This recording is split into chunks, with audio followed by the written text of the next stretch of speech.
Hello everyone, I'm Gwen. Welcome to the Global Anglo-Indian Network, episode 5 of Story R. Today we're going to have a look at this book.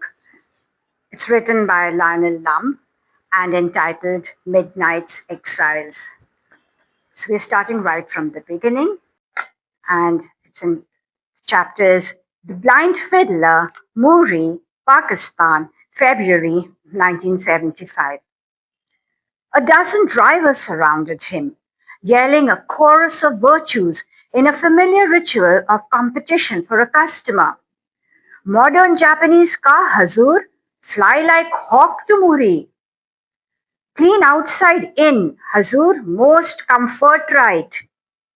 Air conditioned first class, Sahib, cool like Pindi Point. That driver almost won him. It was the mention of Pindi Point and the wave of nostalgia it brought that made him seek out the speaker. But the man was a Sindhi, and he did not want to travel from Rawalpindi to Muri with a Sindhi. He wanted a Punjabi. Or Stephen Dunn remembered an old trick from his childhood in India. Tune out the bizarre racket, the overbuzz, and try to separate the sounds until you picked up something that made sense. He closed his eyes for a few moments. Something tugged at his attention, and he looked at the men one by one until he found the source. A tall, silent man who simply stood at the rear, fixed Stephen with a locked fast Pathan gaze, and did not raise a hand to attract him. The Pathan stare brought another kind of memory. As a child in Lahore, he has always been able to feel the presence of one even before seeing the frontier man. He might be walking down the mall with his parents, happy at the prospect of an ice cream at Lorang's, and then the hair on his neck would prickle. He would look around, and sure enough, a Pathan would be across the street or lolling under a tree and staring at him. That singular Pathan intensity would simmer through the street like heat waves and make him seek the source. When a Pathan lolls, Stephen thought, he's like a cobra, coiled but ready to strike. Signal, signaling to the driver with a lift of his head, Stephen looked at the driver. The Pathan shouldered the others aside with casual contempt and picked up the luggage. We must stay one full night in Muri and drive back tomorrow, Stephen told the man in Urdu. The Pathan showed no surprise that Stephen knew Urdu. As your honor wishes. Another 40 rupees will feed me and find me a bed, he said. He drove well, and for a Pakistani, with some respect for the rules of the road. Probably an old army man unable to shake off the years of discipline. Stephen sat in front. The last time he had driven the road to Muri, he was car sick on the mountain road. He smiled at the recollection and at the instant impulse after all these years that made him play safe and choose a front seat. His father usually placed him there on their annual summer drive to Muri, knowing what havoc the exaggerated swing of their Austin's rear on the hairpin bends would wreak on his uncertain stomach. But not on that visit to Muri in 45. His sister had kicked up such a row that his father, Gordon, agreed to a switch, boosted by the hopeful theory that the boy might have grown out of it by now. But he hadn't, as they found out even before they reached the really rough stuff. Fortunately, there was near the halt at a Tret, where cars would stop to refill their radiators with water and to wait their turn for the one-way stretch on the hairpin bends ahead. The ayah wet a towel from the spring that flowed out of the mountainside and cleaned off his legs and the car seat. Then Stephen was moved up to the front, but he could not resist a triumphant look back at Margie, a look that set her off again. Mean, Stevie, mean, she screamed between sobs. Indignation came easily in those days. No one wants to get sick on the road to Muri, you twit. It's much too beautiful. Margie started to wind up again, but his father, master of the art of distraction, shot in quickly. Hey, look, there's the blind fiddler.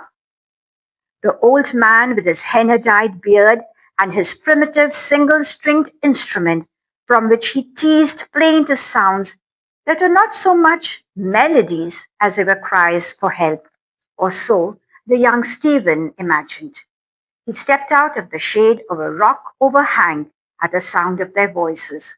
He played for them with absolute confidence that his performance would be rewarded with bakshish. The children sat in silence while their father groaned in mock horror. He too, like the old man's music, had liked it since he first heard it as a boy, riding on horseback up the winding trails from Pindi. Even then, the fiddler seemed old.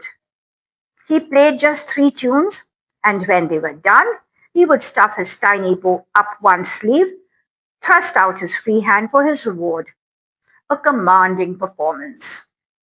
Now, 30 years later, Stephen asked the driver to stop at Tret.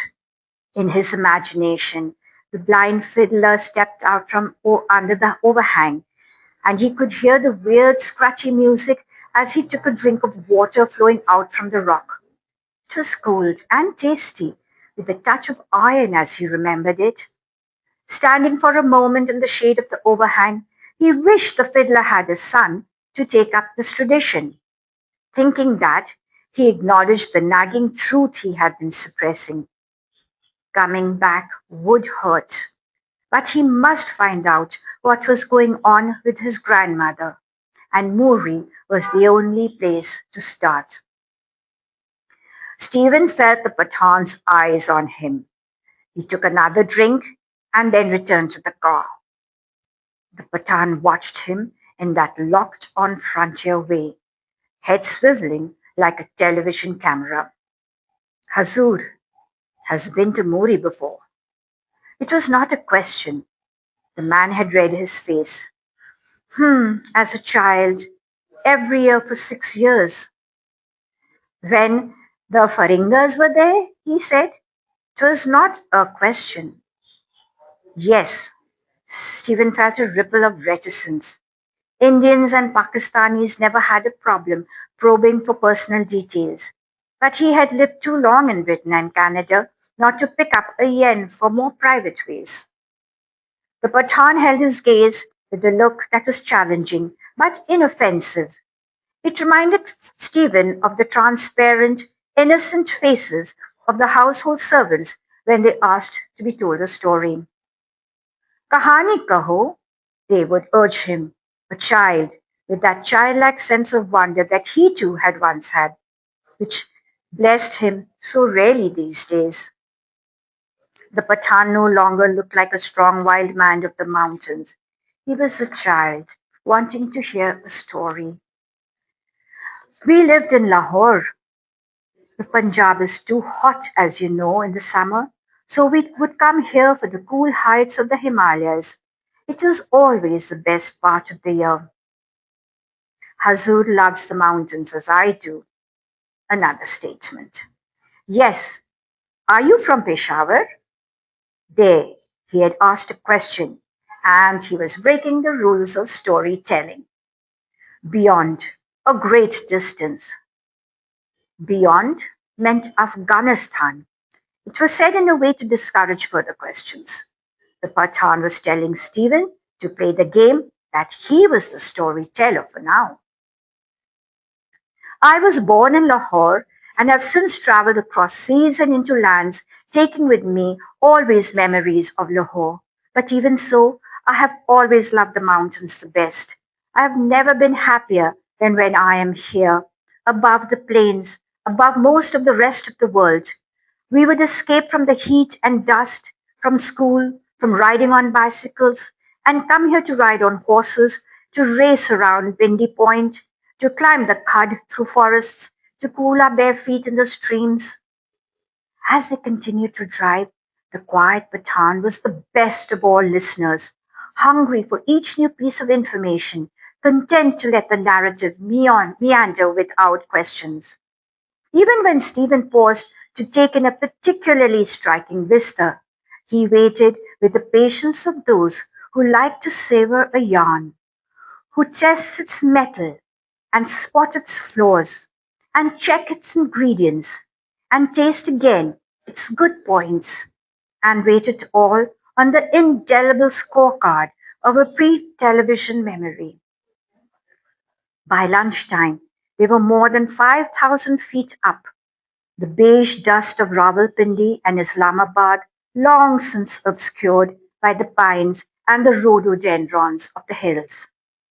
They were lucky not to have trailed any lorries or have had any of the lorries trailing them. The journey was perfect, and Dan was happy to be talking, but he would rather talk than worry about what he might find out about his grandmother. Oh my gosh, this is incredibly interesting. It has piqued my interest. I wonder what the story is about his grandmother. This book is available on Amazon. Do check it out and get one for yourself. And we shall read it together. Thank you.